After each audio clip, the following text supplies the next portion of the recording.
it's me. My apologies for the fan noise. It's actually really hot in my room, despite the fact that it's the last day of January, and there was snow a couple days ago. And currently outside it is 49 degrees, so it's not that cold. So, as you all know, recently I uploaded a video titled My Top 10 Favorite Games That I Played in 2021. And number one in that video... Is that the Satanic Salute? If you remember, number one on that list was Ori and the Blind Forest. I consider that game to be the best game I've ever played. I still do. However, there's always been one game, well, not always been one game that's overtaken it, because I only played Ori in June of last year, so over half a year ago. But there is one game that still overshadows Ori, and that's my favorite game of all time, Ni no Kuni: Wrath of the White Witch. And in terms of nostalgia and just being a game that impacted me the most, Pokemon X and Y also probably fall under that category. Now, despite me absolutely adoring Ori with almost everything that I have, and I consider it to be the only true quote-unquote, and you know what, I hate using this word, masterpiece. Ori is the only masterpiece game I would genuinely consider worthy of that title. Way too many, at least in my opinion, there are way too many games that are being thrown around being like masterpiece, masterpiece, masterpiece, masterpiece, masterpiece. I'm sorry. It's just my thoughts. I do think that there are too many games that are considered masterpieces. If you saw the title, it is called... What did I call it? As of this time, I still don't know what I'm calling it, but I'm going to call it something along the lines of Ni no Kuni, the king now has a queen, or the king Ni no Kuni now has its queen, something along those lines. Let me explain that title to you. Ever since I was a kid, video games... Can I get copyrighted by Arlo for that? Video games have always amazed me. Recently, though, I haven't really been wowed in terms of the emotional aspect of it. Ori is the closest that a game has gotten, and I think the main reason why is because of the music and the visuals. Each game that I love, to me, has like a main strength, or like two main strengths or something like that. Ni no Kuni has the music and the nostalgia value. Pokemon has the nostalgia value and the fact that it's Pokemon. Majora's Mask has the atmosphere and the creativity. However, none of these games that I just mentioned, except for Ni no Kuni, are on the same level as Ni no Kuni for me, and Pokemon. When I was young, I wanted to be in those games. I wanted to be in Pokemon. I wanted to be in Ni no Kuni. In fact, I even dressed up and like took whatever I could find in my room to actually, be in those games. I remember I would always wear a cape, and I would put a stick and a ball on the end of a stick to be Oliver from Ni no Kuni. For Pokemon, I would take a giant red ball and go around throwing it at invisible things, pretending that the Pokemon were real. When I was younger, I would literally lie down and daydream, like when I was in my bed, I would or not daydream, night dream, I guess. Well, consciously dream about me being in those games. I would constantly dream about me going on my own Pokemon adventure. I would constantly dream about me as Oliver, or even just what happened to Oliver and the rest of the gang after the end of Ni no Kuni. I have been waiting for a game to make me feel like that again for a very, very long time. I don't have to wait anymore. So, for context, and I'm going to tell you this context without saying the game's name until I'm done telling you the context. Basically, there was a game that everybody talked about that just sounded like, it sounded amazing. It sounded like a dream game for me. Well, last year I thought if I get it by the end of this year, it's going to be number one on my top 10 games of 2021 list, or top 10 games that I played in 2021, because this game actually didn't come out in 2021. I dreamed of this game and playing it for the first time and it entering my top 3. It did not enter my top 3. It entered my top 1. Now, I know that I just said Ori entered my top 2, but you have to understand something. I am young. I am extremely young. I am a sweet baby boy. I am still trying to well, I'm not trying to. I am still finding games that are going to be in my all-time top 10 when I am 25. When I'm like an actual adult, when I'm like 25. I'm going to look back on these 10 games that I am experiencing in this moment in time from because I started playing video games actively in 2014, which was when I started playing Ni no Kuni and Pokemon, all the way to now, 2022. And then all the way into when I turn 25, which will be 2030? 2031? No. 2029? No. Yeah, 2031. So therefore, I will be turning 2025.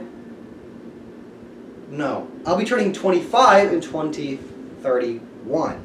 I'm going to be looking back on my 10 favorite games by that time, and at one point, you see this thing, I see all of these adults that that are like these influencers or whatever that change their top 10 daily. They're like, oh yeah, this game is always going to be the best game of all time. And then 2 weeks later, they're like, oh yeah, this game is the best. And I never understood that. To be honest, it honestly kind of annoyed me at certain times. Especially whenever they would constantly talk about how this was the only game that they would ever consider to be their all-time favorite, and then just go back and say, oh yeah, no, this old news.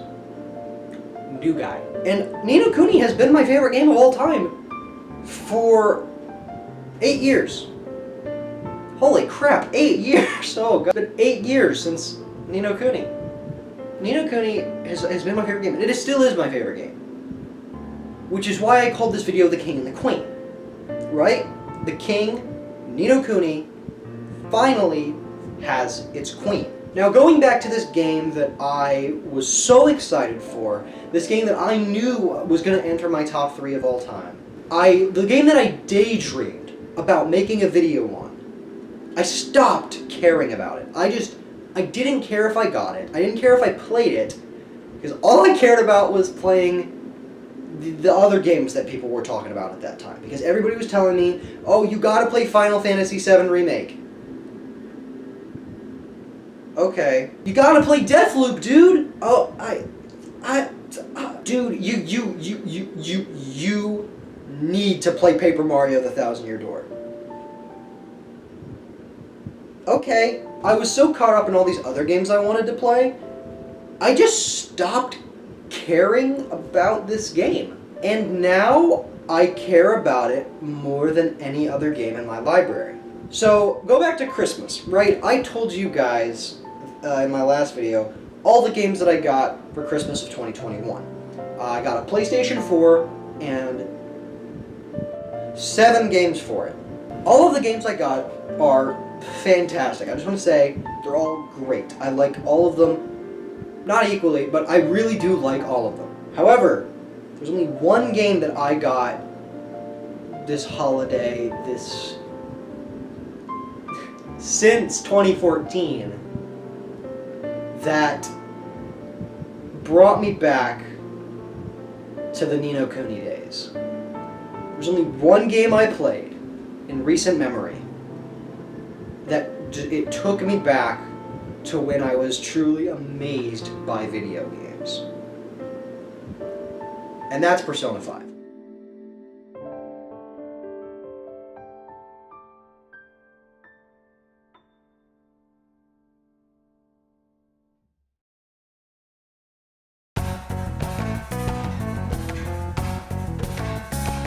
The Persona 5 community is pretty strange from what I can understand. They're anime fans. I don't really like anime that much. The only thing I've watched anime that I've really liked is freaking Pokemon, and who hasn't watched Pokemon? So, Persona 5 though is kind of the same thing as Pokemon, where I really love that style in Persona 5. That's not what we're here to talk about. Well, we are here to talk about that today. Today we're going to be mainly talking about, I am of course going to be talking about, the non-emotional stuff about Persona 5 that I really like, but today is mostly going to be a pretty quote-unquote sappy, or I don't know, maybe some of you will even consider it to be like Cringy. That's the word I was looking for. Cringy. You guys might find this video cringy or sappy or overdramatic, but this is genuinely how I feel. Now, I beat this game last night after 101 hours. I got Persona 5 last Christmas in 2021, and I beat it yesterday on as of the time I'm recording this, it is January 31st. I beat it January 30th. It took me a month and a couple days to beat it. Now, I only first played Persona 5 December 26th of 2021. I am impatient. I have ADD. Yes, I do have it. That's what ADD is. I have ADHD, ADD, OCD, all the Ds. So I find it very hard to focus on one game. Like, I will be playing through Breath of the Wild, and I'll just play like an hour of it and then play something else. It took me literally over a year to beat both Breath of the Wild and Red Dead 2 and almost every other game that I own.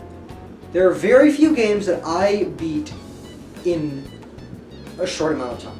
Persona 5 is one of them. And it is a over 100 hour long game. I was so engrossed, so immersed, and so in love with Persona 5 that I just played it for hours every day. And that really impacted me because, like I said, the last time I felt that was Pokemon and Ni no Kuni. I really do think that Persona 5 is a very special game to me for those reasons. For that reason, specifically.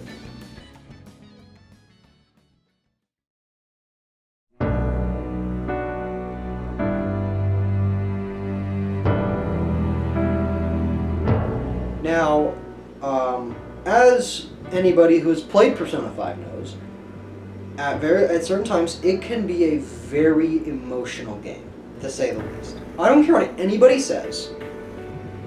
If you have played Persona 5, you have cried at least a bit. Am I alone in that? No, because how many copies did Persona 5 sell? Holy crap! That is depressing. It only sold 1.8 million copies. Really? That's so popular, though. What? Dude, whatever. That deserves, that game deserves at least 10 freaking million copies. Whatever. I'm willing to bet that at least 1,000, at least 10,000 of those people cried, and I'm willing to bet that at least 1,000 people broke down, like I did. I'm not afraid to admit it. I'm a man. I'm a manly man.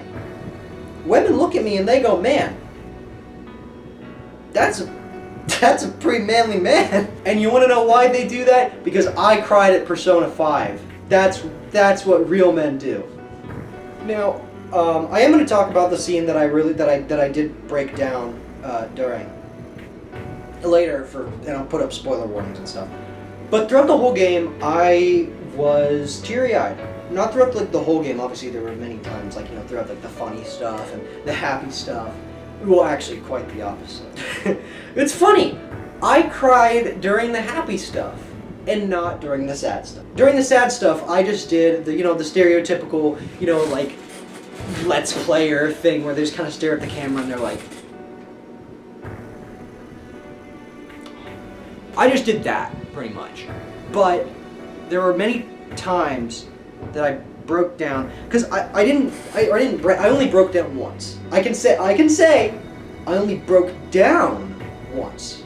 I cried a lot, but I broke down once. Now, all the times that I cried, I think the most obvious one is whenever every villain confessed to their crimes in Persona 5. And you might be thinking, that's a stupid thing to cry over. Maybe it is. But, I mean, whether you like it or not, somebody who's made a man who has made such awful mistakes, a man who has failed the people that he loves and the people that look up to him, confessing, these awful things that he did, that's impactful. And I feel like the main reason why I cried during those scenes is because of my favorite song track in the whole game, Regret. Now, Regret is It's probably the only piece of music that I've listened to that actually lives up to its name. Regret. Now, there are many pieces of music I love. Obviously, I adore music. You already know. That's like one of the main criteria I judge a game or movie on.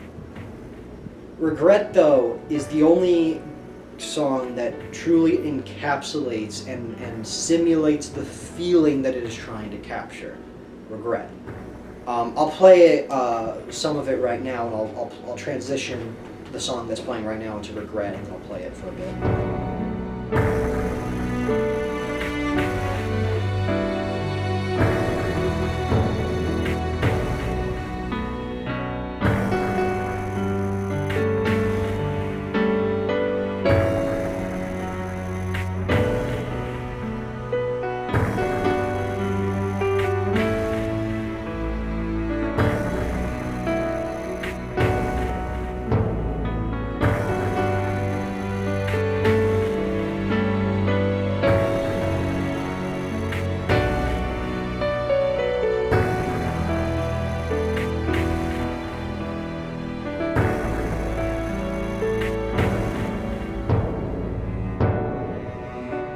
So, Regret, from like maybe the 20 seconds that you heard of Regret, I'm sure you can probably feel the saddest part of the game was, that's when I did the, I think I actually remember. I think I remember saying, because I talked to myself a lot while playing this game, which was actually a pretty good experience for me. And I don't know why, I had a lot of fun with it. But I just kind of looked at the TV and went, oh, that was good. Oh, that was sad, but that was good. Because it was. That's the thing. That's what I love about this game's emotional impact, okay? It doesn't go for the cheap stuff that all these modern things go. They don't rely on character deaths and stuff like that. And they're like, oh, but guess what? They come back at the end. Whoa! No. They don't do that. Which is why I love Lord of the Rings so much. Lord of the Rings is my favorite piece of art of all time. Lord of the Rings relies on beautiful moments to make you cry. The relationship between Frodo and Sam, that is what brings you to tears. But even playing Lord of the Rings, yeah. Even reading or watching Lord of the Rings, I have never broken down. In fact, I don't think I have ever broken down, at least as an older child. From 2014 to now, I have never broken down in tears over a piece of art. I've never broken down in tears crying because of something in a video game, a book, a movie, anything. And Persona 5 did it. Now, here's the thing. There was a lot leading up to that moment. I am going to go into the spoilers here now. Spoiler warning. It's right there. If you want to skip the spoilers, because you want to play the game, skip to the timestamp that's right there. But anyway, beep, beep, beep, spoiler alert coming through. I don't know if this was a place where a lot of people cried. I don't know. But it was certainly the place where it finally broke me, because I had been holding back tears for a long time during this game. I just was fighting the urge to just like whimper and cover my face throughout the whole game. And here's the thing. During this bit, the part that I cried during, this is at the very end of the game. This is whenever the Phantom Thieves fail to destroy mementos, and the mementos fuse with the world, and they are disappearing. And I remember, that's the thing, I'm going to get into this later, but I kept saying over and over again, please don't let this be the end. Please don't let this be the end. And I said that so much during that game. There were at least 5 separate occasions where I just kept saying to myself, like tears in my eyes, don't let this be the end. Because I cared so much about these characters. I cared so much about what happened to them. Because they were alive to me. And I know that sounds depressing, but these characters, they were like my friends. I don't have that many friends, so it really did feel like these characters were my friends, and I didn't want them to go. And I knew this wasn't the end, because for one, it was a non-anime cutscene, and I knew that they weren't going to end the game on a non-anime cutscene. If it was an anime cutscene, I would have been like, okay, we're in trouble here. But it wasn't. It was like the 3D. Yeah, 3D. That's what it was. It was the 3D art style. But anyway, after they all disappeared and they were all in the Velvet Room, this is after Igor was like, hey, I'm not Igor, I'm actually this evil god dude who really wants to, like, you know, destroy the world or whatever because humans are sinful. And you fuse Caroline and Justine and stuff like that, and they're like, oh, you have to go and open the doors to your teammates and talk to them so you can defeat. The first person that I saved in that thing was Futaba. That got me really teary-eyed because it was like, you know, it's this little girl, she's like only 14 years old. And that was a punch. And then I went to Makoto, who I don't know how popular of an opinion this is, but Makoto is probably my favorite character in the whole game. She was personally my girl of choice, which I will be talking about the whole dating system in a bit. But Makoto, hers didn't impact me as much as Futaba, which was weird, because Makoto is my favorite character in the game. Then I went to Yusuke, who was like another one of my personal favorites. Well, I love all the characters so much. Specifically, all the Phantom Thieves are all impeccably written, and they felt real. Like I said, they felt like they were my friends. It felt like they were, you know, real people. Yusuke, it didn't impact me as much as I would have liked. Definitely welled up a little bit, but it wasn't it. Ryuji was after that.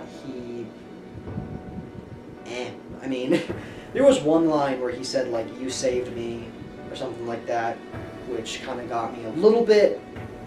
That didn't do it. And then last I did On, which you know... Now, since I'm talking about On now, you know that the second to last one is the one that broke me. And you know who it is. And there is... I'll get to it in a second. On impacted me the least. When I was watching On, I didn't even get teary-eyed. Everybody else I got teary-eyed. With her, I was just kind of like, okay. Maybe it's because I already wasted all my tears on Haru's. Oh my lord,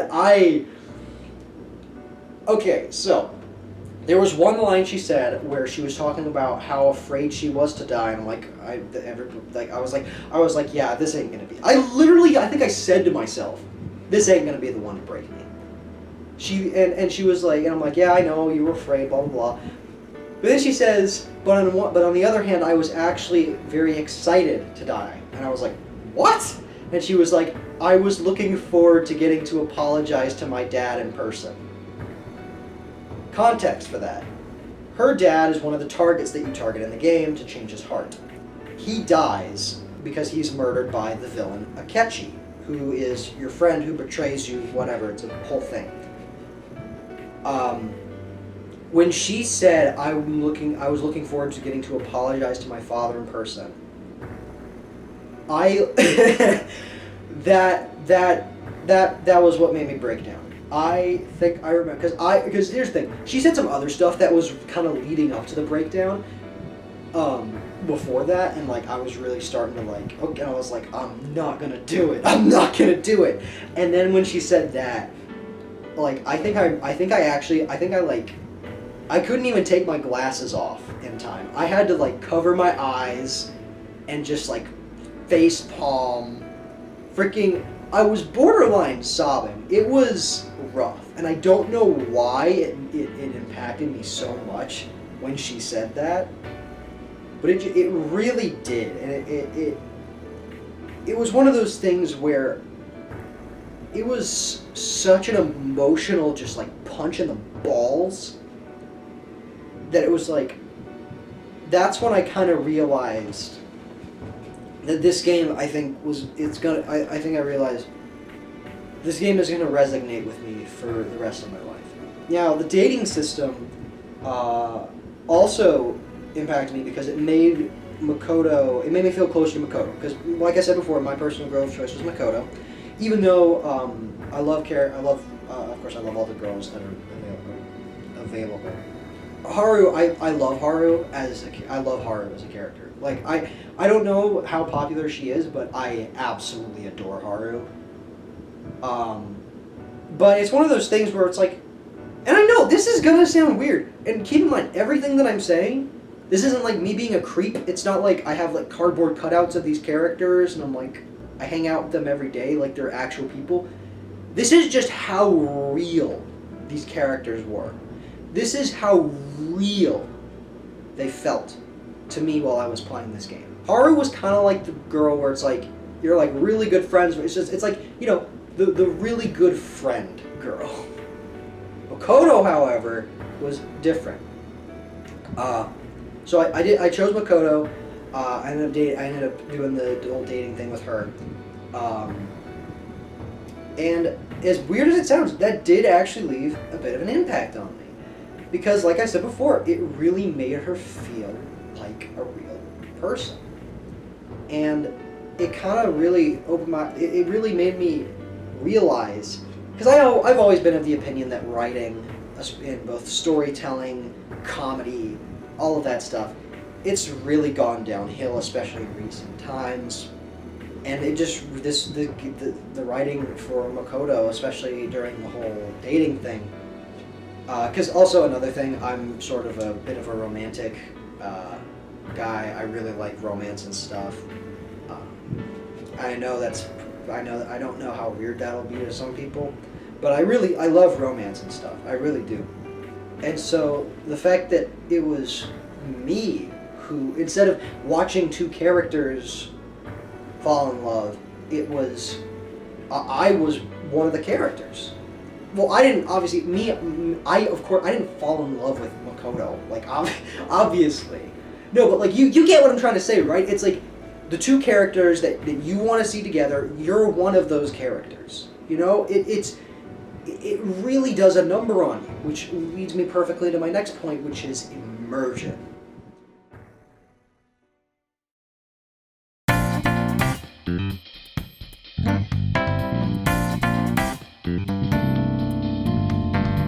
Now, there are a lot of games that do immersion quite well, but none of them come even close to Persona 5. None of them. Like, literally, so up until then, my favorite, I suppose, role-playing game or RPG or whatever that's not Ni no Kuni or Pokemon was the Elder Scrolls games. Now, the thing that really heightens immersion in Persona 5 so much more than the Elder Scrolls is, like I said before, the other characters. Whenever in Elder Scrolls, all the other characters feel like NPCs. Because the horrible voice acting, it's funny, yeah, haha. But Persona 5, with these real characters, I don't think there was a single bad voice actor in that cast, at least in my opinion. I don't know if like people disagree. I don't know if people are like, oh, An's voice actress was awful. Friggin' Morgana? But I personally found all the voice actors to be some of the most talented voice actors I think I've ever listened to. The way that they portrayed these over-the-top characters was so brilliant. And it's not one of those things, because one of my problems with anime has always been the over-the-top stuff. But with this, it made sense because in other animes it's like, it's adults that are doing this over-the-top stuff, you know? But in this, it's teenagers. And that makes sense, because it's like, it's a bunch of like 18-year-old, 17-year-old kids. And you know, of course, they're going to be over the top, because they're kids. They're high schoolers. Of course they're going to be over the top. And I feel like that really made me feel close to them. It didn't make me cringe whenever they did it. It didn't make me be like, it didn't, like what other animes do. It made me feel like, I was like, this makes sense, because it's a kid. It's a teenager. It was something where it really did leave a number on me. But the immersion, the fact that you get to name yourself, obviously is big, which I mean, I have to do that in like Elder Scrolls and tons of games. They allow you to name yourself. But in this, the way that they handled it was better than I think any other game or piece of media I've ever experienced. And I'm not going to go too deep into the details because that will take way too long. But all I'll say is, to me, the main character, Joker, was me.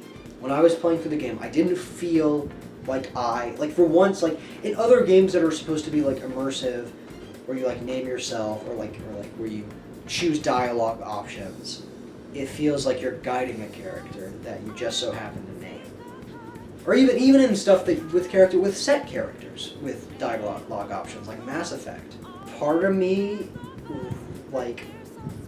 was like, man, I kind of want to be a Phantom. And that's going to my final point, which I feel like I missed a point. I'll just go into my final point. If I missed anything, just ask me about it in the comments, and I'll answer. The final thing I want to talk about is the impact, like the big impact, just the thing that sealed the nail in the coffin, that really just made me realize that this is number one alongside Ni no Kuni.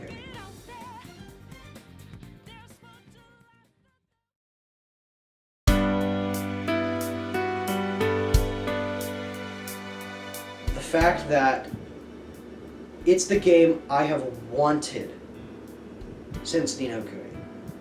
It's the game, and I know, and I said that before, but this time I mean it in a much more literal sense. Or figurative. Because before I meant it in a literal sense. I'd been waiting for that game, literally. I'd been waiting to play Persona 5. In this, I mean it in a much more figurative sense. Ever since playing Ni no Kuni, I have waited for a game to impact me the same way that game did alongside Pokemon. I have waited for a game to really take me entirely. The closest the game got was Ori and the Blind Forest. I played through Ori 2 times, and both times were phenomenal. I would play it through a third time. I probably will play it through a third time because of how much I love Ori. But it really didn't leave that big of an impact on me. It's one of those things where there are certain games that you don't need nostalgia for to have an impact.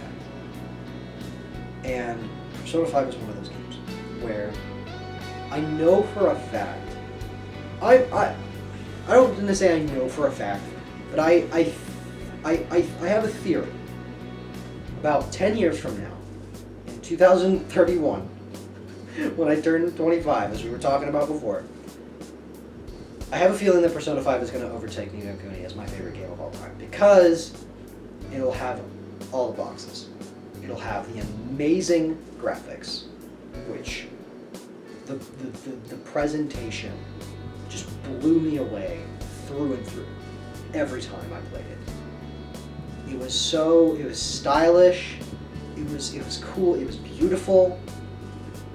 It has the music, which somehow combines every single freaking musical genre that's ever existed into one soundtrack. And I'm not even saying, like, there's not like one song that's like a rap song, and one song, and there's no rap songs in it, because if there was a rap song in it, I probably would be a little bit more, but it combines, like, like pop, freaking metal, rock, classical. It combines like every single musical genre into like one song, and it makes it sound like it's a phenomenon.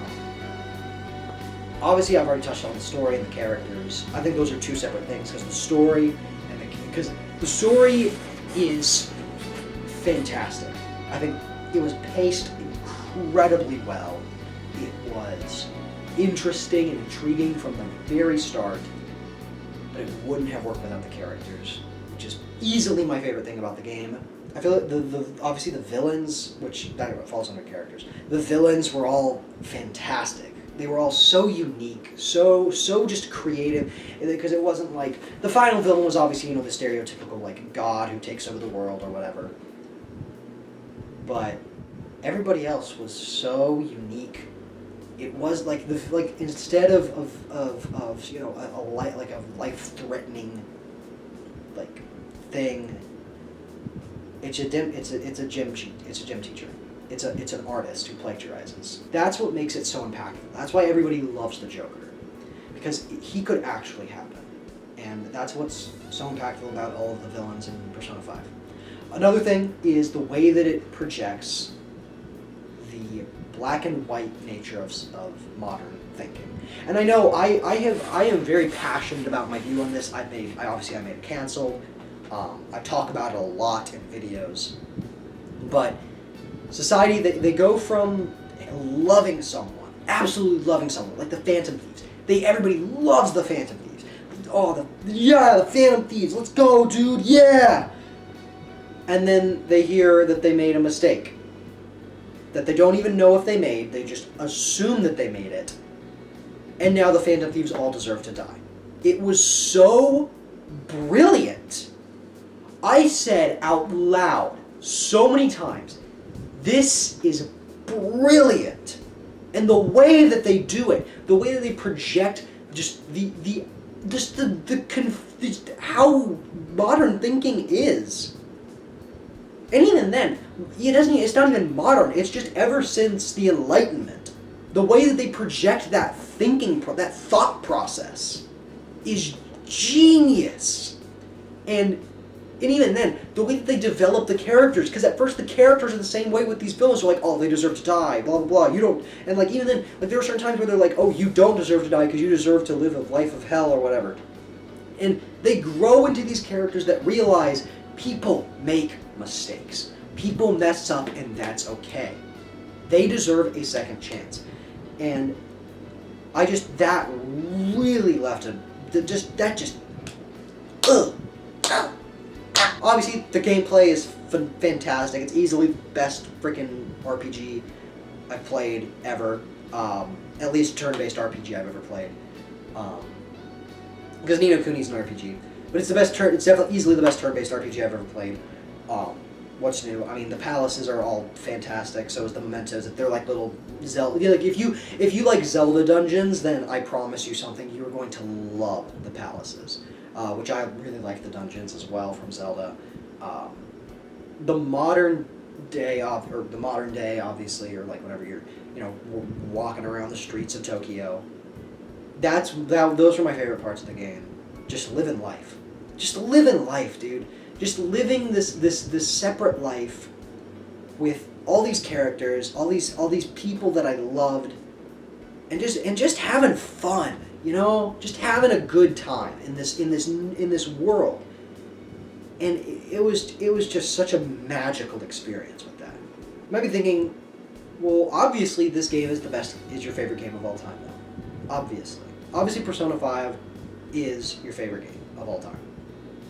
Why is it tied with Ni no Kuni? Because, and this is kind of a weird subject change. I went from praising Persona 5 and now I'm praising Ni no Kuni.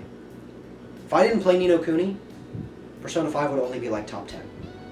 If I'd never played Ni no Kuni before, I would still adore Persona 5. But it wouldn't be number one with Ni no Kuni. To me, Ni no Kuni and Persona 5 go hand in hand. Now, I know people disagree with this a lot. I know this is a very controversial opinion. I personally did not like Ni no Kuni 2 that much. I thought it was a good game, but I really didn't like it nearly as much as the first game. Call me nostalgia blind, I don't care. I just personally didn't like it that much. And I'd always wanted a game that would kind of act like the sequel to Ni no Kuni. And Persona 5 was that sequel. It wasn't even an official sequel. It was the fifth game in a series that I'd never even heard of at the time. Like whenever I played Ni no Kuni. Persona 5 wasn't even, technically Persona 5 wasn't out when I played Ni no Kuni, but you get what I'm trying to say. It was a game, not even a game in the same series, not made by the same developers. Not even by the same company, and yet it feels like the most Ni no Kuni sequel I could have ever wanted. And I've noticed my favorite games of all time are all the games where it's all the RPGs where you catch monsters and you fight with. And I think I definitely owe that to Ni no Kuni and Pokemon. And Persona 5, it's the game that really, truly took me back to that. And I think without Ni no Kuni, my experience with Persona 5 would have been amazing, but not the best experience I've ever had with a video game. And so that's why it's number one alongside Ni no Kuni, instead of Ni no Kuni getting bumped down to number 2. And also Ni no Kuni, in terms of how it made me, Ni no Kuni made me realize how amazing video games could be. Persona 5 just confirmed that. So, if my opinions change, I will say, but for now, I think you can all guess what my number one game of 2022 is going to be. My number one game that I played in 2022. I think my number one is... It seems my number one is always a game that didn't actually come out that year. Maybe I'm overthinking things, but I mean, I feel like if a game becomes tied with your favorite game of all time, I feel like it kind of gets an automatic win. I'm just saying. But thank you for listening to me ramble on about Persona 5. Like I said, if there's any questions you have in the comments, I will gladly answer them. I could talk about this game for hours. And if you're interested, I really, really, really, really recommend that you play this game. Even if you haven't played the games that I talked about, like Ni no Kuni and Pokemon, I really, truly recommend it. And I really do think that it'll become an experience that you're going to remember and cherish for the rest of your life, like I am. So, there you go. There's the new queen, or the king finally has its queen. But thank you all for watching this, and arc out. Oh God, it's been so long since I've done that. It felt so good. It's like friggin' eating a Twinkie.